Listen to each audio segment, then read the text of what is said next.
Power. इस अवसर पर पीएम मोदी ने मुंबई में किए 3 अग्रणी मेड इन इंडिया युद्धपोत राष्ट्र को समर्पित। हरियाणा के मुख्यमंत्री की अध्यक्षता में चंडीगढ़ में हाउसिंग फॉर ऑल विभाग की समीक्षा बैठक की गई आयोजित। कहा, हरियाणा के सभी पात्र परिवारों को जल्द ही मिलेंगे 100 वर्ग गज के प्लॉट। और गणतंत्र दिवस के अवसर पर पंजाब का राज्य स्तरीय समारोह लुधियाना में होगा आयोजित। पंजाब के राज्यपाल फहराएंगे राष्ट्रीय ध्वज। मुख्यमंत्री भगवंत मान फरीदकोट में फहराएंगे तिरंगा।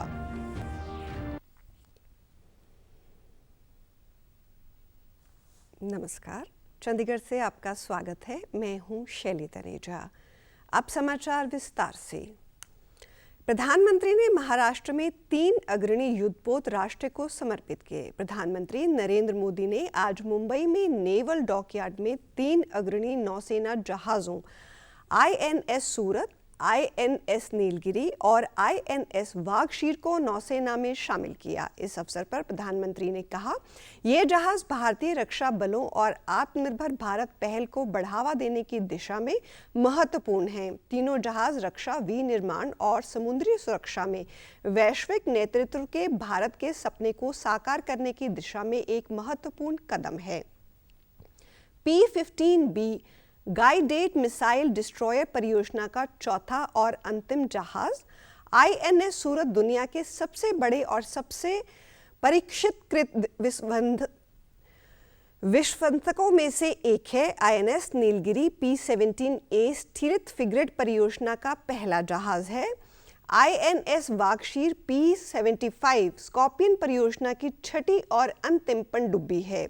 आधुनिक विमानन सुविधाओं से सुसज्जित नीलगिरी और सूरत दिन रात में संचालन के दौरान ALHC किंग और हाल ही में शामिल किए गए MH-60R सहित कई हेलीकॉप्टरों का संचालन कर सकते हैं। पीएम ने कहा कि आज भारत पूरे विश्व और खासकर एक ग्लोबल साउथ में एक भरोसेमंद और जिम्मेदार साथी के रूप में पहचाना जा रहा है।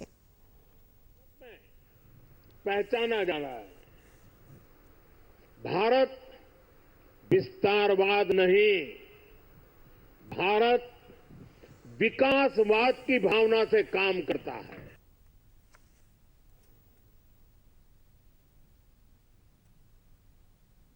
देश की एकता और अखंडता के लिए जीवन न्यौछावर करने वाले वीर जवानों के सम्मान में आज पूरे देश 77वां भारतीय सेना दिवस मना रहा है। सेना दिवस उन वीर जवानों के बलिदान को याद करने का दिन है जिन्होंने देश की रक्षा के लिए अपनी जान कुर्बान कर दी। ये दिन सेना के साहस और दृढ़ संकल्प को दर्शाता है। ये उनकी अटूट प्रतिबद्धता का प्रमाण है जो वो देश की सुरक्षा के लिए दिखाते हैं।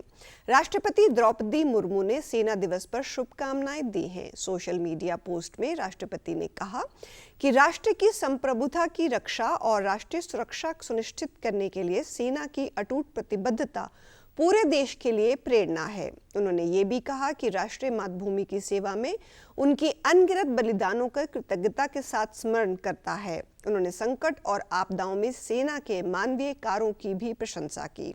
प्रधानमंत्री नरेंद्र मोदी ने सेना दिवस पर देश के साहसी सैनिकों और उनके परिवारों को शुभकामनाएं दी हैं।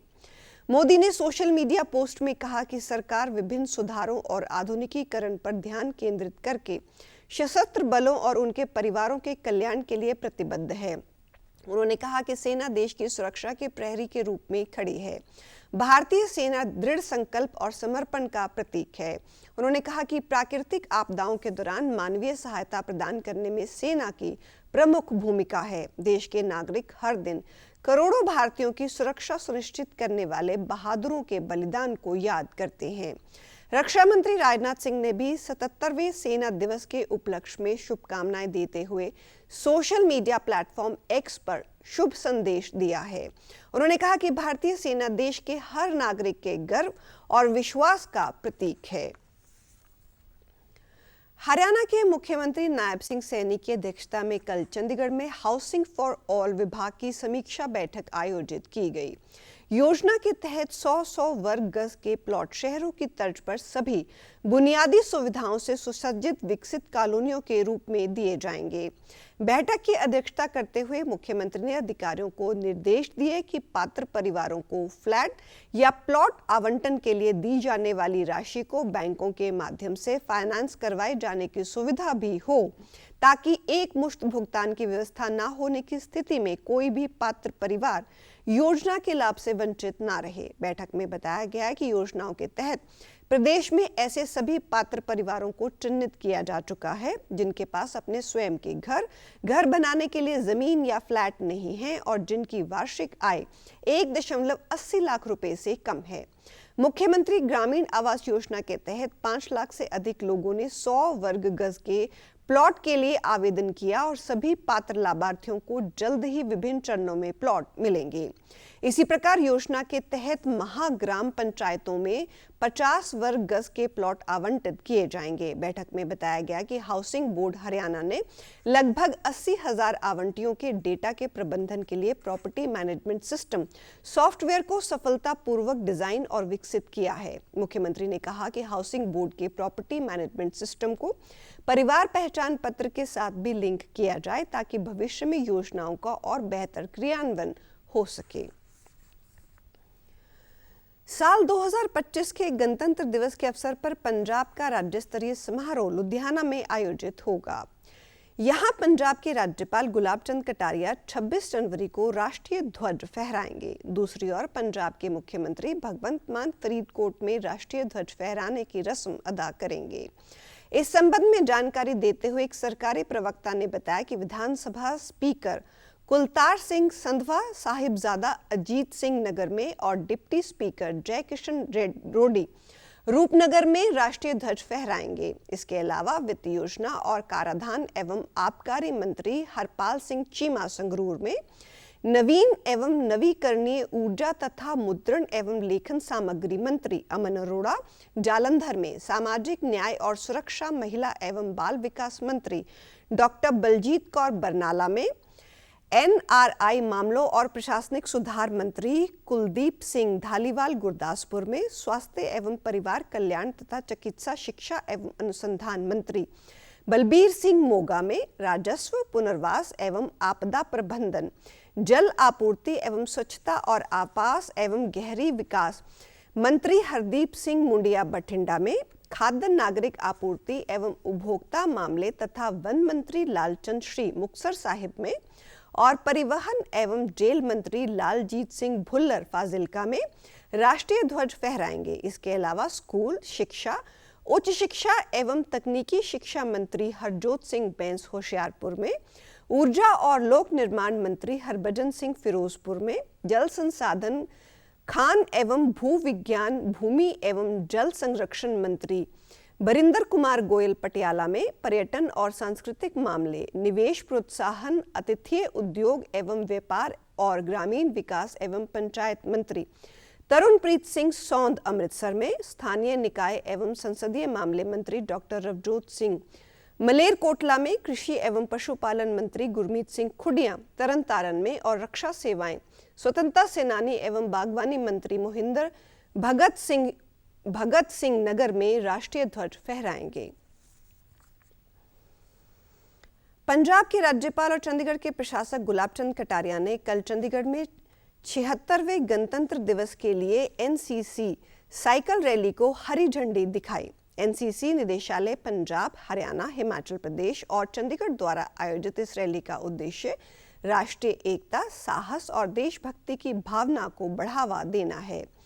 राज्यपाल ने भाग लेने वाले कैडेटों से बातचीत की और उनकी भावना और प्रतिबद्धता की प्रशंसा की। उन्होंने उन्हें अच्छे नागरिक बनने के लिए प्रेरित किया और राष्ट्र निर्माण में उनकी भूमिका के महत्व पर जोर दिया। भारत एक वीर, एक शौर्य गाथा थीम पर आधारित ये रैली हुसैनीवाला से नई दिल्ली तक कुल 700 किलोमीटर की दूरी तय करेगी। रैली में एनसीसी कैडेटों सहित कुल 25 प्रतिभागी शामिल हैं। ये कार्यक्रम ऐतिहासिक योद्धाओं, स्वतंत्रता सेनानियों और स्वतंत्रता के बाद की लड़ाइयों के वीरों को समर्पित है। भाग लेने वाले कैडेट राष्ट्रीय गौरव और एकता को उजागर करते हुए रास्ते में विभिन्न स्मारकों पर श्रद्धा सुमन अर्पित करेंगे। रास्ते में एनसीसी कैडेटों द्वारा रैली की थीम के अनुरूप नुक्कड़ नाटक और गीत जैसे सांस्कृतिक गतिविधियां आयोजित की जा रही हैं। इस कार्यक्रम में मेजर जनरल JS चीमा, अतिरिक्त महानिदेशालय PHHP and S brigadier VH Chauhan, group commander Chandigarh group और अन्य एनसीसी अधिकारी और कैडेट शामिल हुए। रैली का समापन नई दिल्ली में प्रधानमंत्री की रैली में होगा, जो राष्ट्र के 76वें गणतंत्र दिवस के उत्सव में एक महत्वपूर्ण मील का पत्थर साबित होगी। चंडीगढ़ में 100 दिवसीय टीबी अभियान के तहत स्वास्थ्य विभाग ने राज्य TB cell, post graduate government college sector 11 के NSS स्वयंसेवकों और गवर्नमेंट होम्योपैथिक कॉलेज सेक्टर 26 के छात्रों के सहयोग से टीबी जागरूकता रैली का आयोजन किया। कार्यक्रम का उद्देश्य 2025 तक टीबी को खत्म करने के भारत के मिशन के अनुरूप टीबी की रोकथाम, शीघ्र निदान और उपचार के बारे में जागरूकता बढ़ाना था। रैली सेक्टर 16 अस्पताल से शुरू हुई, जिसमें 250 से अधिक प्रतिभागियों ने हिस्सा लिया। कार्यक्रम का उद्घाटन GMSH के मेडिकल सुपरिटेंडेंट डॉक्टर सुशील माही ने किया, जिन्होंने टीबी का समय पर पता लगाने और उपचार प्रोटोकॉल का सख्ती से पालन करने के महत्व पर जोर दिया। लोगों को टीबी मुक्त भारत के लिए शपथ भी दिलाई गई। प्रतियोगियों ने टीबी हारेगा, देश जीतेगा और शीघ्र निदान जीवन बचाता है जैसे नारे लिखे बैनर और तख्तियां लेकर sector 11 post graduate government college से सेक्टर 17 प्लाजा की ओर मार्च किया। पंजाब की शिक्षा, महिला और बाल विकास मंत्री डॉक्टर बलजीत कौर ने बठिंडा में महिलाओं के स्वास्थ्य जांच और जागरूकता कैंप में भाग लेते हुए कहा कि मौजूदा समय में महिलाएं हर क्षेत्र में अग्रणी भूमिका निभा रही हैं। उन्होंने बताया कि सरकार की ओर से राज्य भर में 1400 नए आंगनबाड़ी केंद्र खोले जा रहे हैं। कैबिनेट मंत्री ने समारोह में अलग अलग विभागों और स्वयं सहायता समूहों की ओर से लगाई गई अलग अलग प्रदर्शनियों का दौरा कर निरीक्षण भी किया। इस अवसर पर मंत्री ने 11 खिलाड़ियों को प्रशंसा पत्र और शिक्षा के क्षेत्र में 11 विद्यार्थियों को ट्रैक सूट, सामाजिक न्याय और अधिकारिता विभाग, स्वास्थ्य विभाग के कर्मियों को भी सम्मानित किया। हरियाणा के मुख्यमंत्री नायब सिंह सैनी ने कल चंडीगढ़ में नारायणगढ़ शुगर मिल की समीक्षा बैठक की अध्यक्षता की। मुख्यमंत्री ने कहा कि कहतल सहकारी चीनी में पायलट प्रोजेक्ट के तौर पर जैव ईंधन ब्रिकेटिंग प्लांट की स्थापना का कार्य शुरू किया जा चुका है, जिसमें बैगाम की ब्रिकेट बनाकर हरियाणा के थर्मल पावर प्लांटों तथा अन्य उपभोक्ताओं को विक्रय किया जा रहा है। इससे चीनी मिल की वित्तीय स्थिति में भी सुधार आया है। उन्होंने अधिकारियों को निर्देश दिए कि इसी तर्ज पर प्रदेश की अन्य सहकारी चीनी मिलों में भी जैव ईंधन ब्रिकेटिंग प्लांट की स्थापना की जाए। इससे चीनी मिलों की वित्तीय स्थिति में भी सुधार आ सकेगा। उन्होंने निर्देश दिए कि सहकारी चीनी मिलों को घाटे से उबारने के लिए हर संभव प्रयास किए जाएंगे। मुख्यमंत्री ने राज्य में सरकार द्वारा सहकारी चीनी मिलों एवं किसानों के हित में उठाए जा रहे कदमों एवं सहकारी चीनी मिलों की कार्यकुशलता में लगातार सुधार पर खुशी जाहिर की। मुख्यमंत्री को बैठक में जानकारी दी गई कि वर्तमान पिराई सत्र 2024-25 में 13 जनवरी तक शुगर फेड से संबंधित सभी सहकारी चीनी मिलों ने कुल 113.56 लाख क्विंटल गन्ने की पिराई करते हुए औसत चीनी रिकवरी 8.70% के साथ 9.18 लाख क्विंटल चीनी का उत्पादन किया है। बैठक में शुगर फेड के चेयरमैन धर्मवीर सिंह डागर ने भी चीनी मिलों की वित्तीय स्थिति सुधारने के लिए सुझाव दिए। प्रधानमंत्री नरेंद्र मोदी इस महीने की 19 जनवरी को दिन के 11 बजे आकाशवाणी से मन की बात कार्यक्रम में देश विदेश के लोगों के साथ अपने विचार साझा करेंगे। कार्यक्रम की ये 118वीं कड़ी होगी। ये कार्यक्रम आकाशवाणी और दूरदर्शन के पूरे नेटवर्क, आकाशवाणी समाचार वेबसाइट और news on AIR mobile app पर प्रसारित किया जाएगा। इसका आकाशवाणी और दूरदर्शन समाचार प्रधानमंत्री कार्यालय तथा सूचना और प्रसारण मंत्रालय के YouTube चैनलों पर भी सीधा प्रसारण किया जाएगा। हिंदी प्रसारण के तुरंत बाद आकाशवाणी प्रादेशिक भाषाओं में भी इसका प्रसारण करेगा। प्रधानमंत्री नरेंद्र मोदी के साथ परीक्षा पे चर्चा में भाग लेने के लिए इस वर्ष रिकॉर्ड तोड़ 3.25 करोड़ छात्रों, अभिभावकों और शिक्षकों ने पंजीकरण करवाया है। पंजीकरण करवाने वालों में विदेशी छात्र भी शामिल हैं, जिससे इसकी वैश्विक पहचान और बढ़ गई है। हालांकि आज पंजीकरण करवाने की अंतिम तिथि है। इच्छुक प्रतिभागी समय सीमा से पहले mygov.in पर पंजीकरण कर सकते हैं। परीक्षा पर चर्चा का 8वां संस्करण विद्यालय स्तर पर आयोजित किया जा रहा है, जो 12 जनवरी को शुरू हुआ और 23 जनवरी को समाप्त होगा। प्रधानमंत्री मोदी की अनूठी पहल परीक्षा पर चर्चा का उद्देश्य परीक्षा से संबंधित तनाव को कम करना और परीक्षा के अनुभव को उत्साह में बदलना है। कार्यक्रम के दौरान प्रधानमंत्री छात्रों के प्रश्नों का उत्तर देते हैं और आत्मविश्वास व सकारात्मक मानसिकता के साथ परीक्षा देने के लिए व्यवहारिक सुझाव भी देते हैं। और आप हमारे समाचार YouTube channel DD news Chandigarh, Facebook DD news Chandigarh और social media X DD news CHT पर भी देख सकते हैं। इसी के साथ चंडीगढ़ से समाचारों का सिलसिला समाप्त होता है। नमस्कार।